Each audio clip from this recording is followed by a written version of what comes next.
Magandang araw. Ako si Vlad. Bago ko nga pala ipakita sa inyo ang magiging resulta ng niluluto kong shirataki rice, gusto ko muna magkwento. Oo nga pala, may diabetes ako.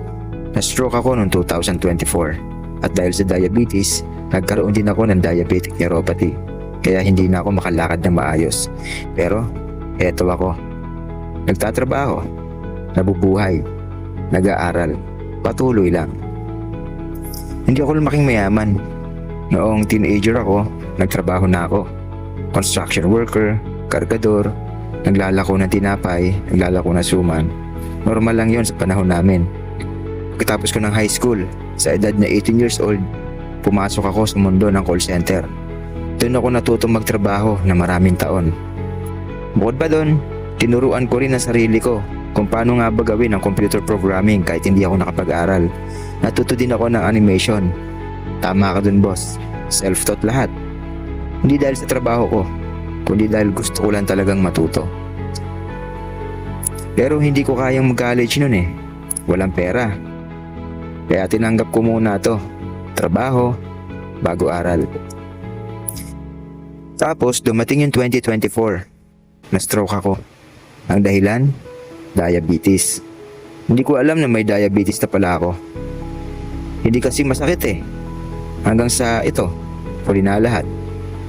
Pagkatapos ng stroke, pinilit kong uminom ng gamot. Akala ko magiging okay na lahat. Pero noong 2025, nagkaroon ako ng diabetic neuropathy. Unti-unting namanhid ang kaliwang paa ko hanggang sa hindi na ako makalakad. Ngayon, lumalabo na rin ang paningin ko.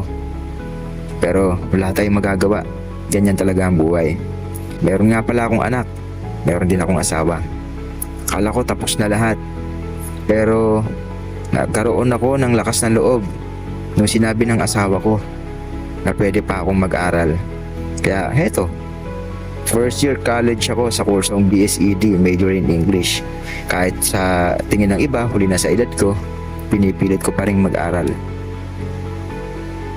Bakit ko nga ba ito ginagawa? Hindi naman to para sa sarili ko eh. Para to sa mga anak ko. Para maipakita ko sa kanila na kahit anong mangyari, hindi pa huli ang lahat. Oh, ito na pala yung kanin ko, shirataki rice. Ito ang buhay ko ngayon. Hindi madali, hindi perpekto, pero ginagawa ko ang mga makakaya ko. Again, ako nga pala si Vlad. Ang tatay na pilay pero patuloy na lumalaban sa buhay.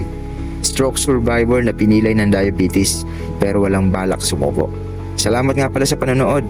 Magkita-kita tayo sa susunod. O nga pala, ito yung mga gamot na iniinom ko. At ito rin yung meal ko ngayong gabi. Salamat!